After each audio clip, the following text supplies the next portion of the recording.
Uma pessoa que escute. Uma pessoa que escute pode refletir a voz da multidão. Ela é capaz de fazer isso sem falar. Ela consegue fazer isso simplesmente deixando que a pessoa que fala escute a si mesma. Era isso que Freud recomendava. Ele pedia que seus pacientes se deitassem no divã, olhassem para o teto, deixassem sua mente vagar e dissessem o que lhe vinha à mente. Esse é seu método de livre associação.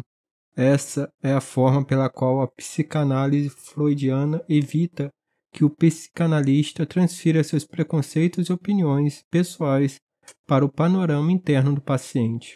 Era por esse motivo que Freud não ficava de frente para os seus pacientes. Ele não queria que as reflexões espontâneas dos pacientes fossem alteradas pelas próprias expressões emocionais, não importando o quão sutis fossem. Ele se preocupava justificadamente com suas opiniões, ou pior, seus próprios problemas não resolvidos, se refletissem em suas respostas e reações, conscientes ou inconscientes, sem que pudesse controlá-las. Ele tinha medo de que pudesse afetar danosamente o desenvolvimento de seus pacientes.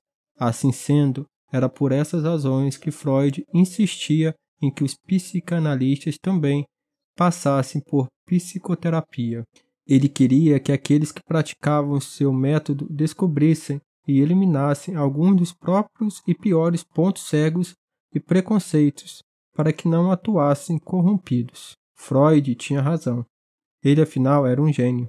Você pode inferir isso porque as pessoas ainda o odeiam, mas existe desvantagem para a abordagem imparcial, de certa forma, distante e recomendada por Freud. Muitos daqueles que buscam a terapia desejam e precisam de um relacionamento mais pessoal, próximo, embora isso também carregue seus perigos. Esse é em parte o motivo de eu ter optado em minha prática pela conversa em vez do método freudiano, assim como muitos psicólogos clínicos. Pode ser valioso para meus clientes ver minhas reações. Para protegê-los da influência indevida que isso pode gerar, tento definir meu alvo de maneira ideal para que minhas respostas surjam da motivação correta. Faço o que posso para desejar o melhor para eles, não importando o que isso venha a ser. E também faço o meu melhor para querer o melhor, ponto final. Por isso, faz parte de querer o melhor para os meus clientes. Tento limpar minha mente e deixar minhas próprias preocupações de lado. Dessa forma, estou me concentrando no que é melhor para os meus clientes, ao mesmo tempo em que fico alerta para quaisquer dicas que me mostrem que não entendi muito bem o que esse melhor significa. Isso é algo que precisa ser negociado, não uma presunção minha.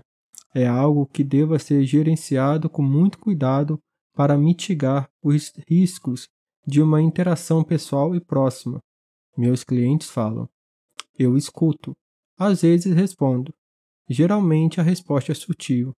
Não é e nem verbal. Meus clientes e eu nos sentamos de frente um para o outro. Mantemos contato visual. Podemos ver as expressões um do outro.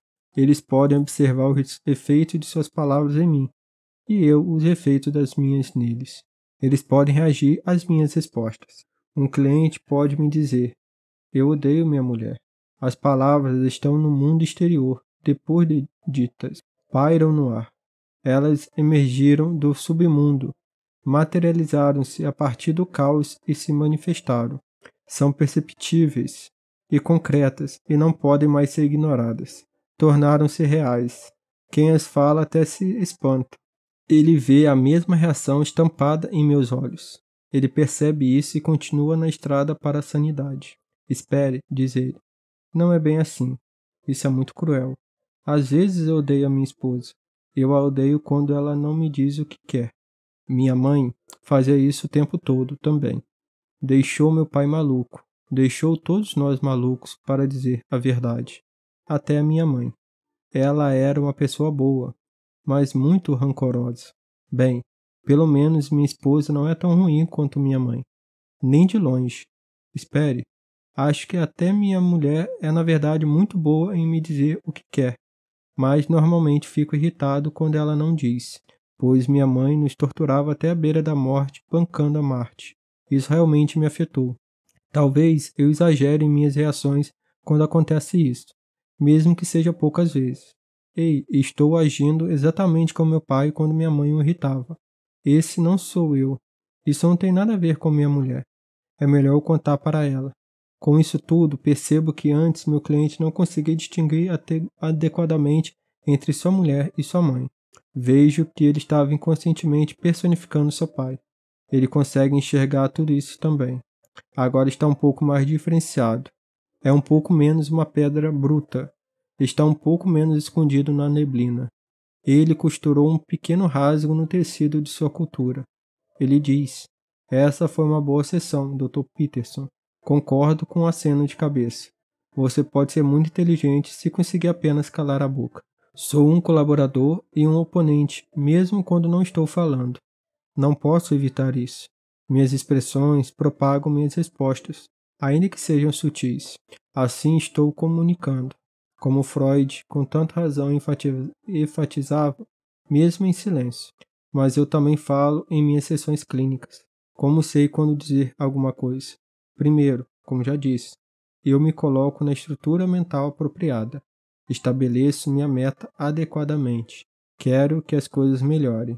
Minha mente se orienta por esse objetivo. Ela tenta produzir respostas para o diálogo terapêutico que favoreçam minha meta. Observo isso acontecer internamente. Revelo minhas respostas. Essa é a minha primeira regra. Às vezes, por exemplo, um cliente diz algo e um pensamento me ocorre ou uma fantasia passa rapidamente pela minha mente. Frequentemente sobre algo que foi dito pelo mesmo cliente anteriormente naquele dia ou em outra sessão.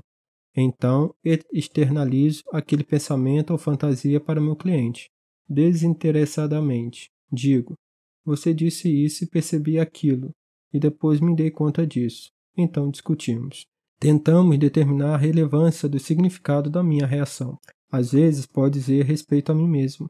Esse era o ponto de Freud. Mas às vezes é apenas a reação de um ser humano afastado da situação, mas positivamente inclinado a uma declaração pessoalmente reveladora feita por outro ser humano. É significativo, às vezes até corretivo. Às vezes, porém, eu é que sou corrigido. Você tem que conviver bem com outras pessoas. Um terapeuta é uma dessas outras pessoas. Um bom terapeuta lhe diz a verdade sobre o que pensa. Isso não é a mesma coisa que dizer o que você pensa é verdade. Então, ao menos você tem uma opinião honesta de pelo menos uma pessoa. Isso não é algo fácil de se conseguir. Não pode ser desprezado. Esse é o segredo do processo psicoterapêutico. Duas pessoas dizendo a verdade uma para a outra e ambas escutando.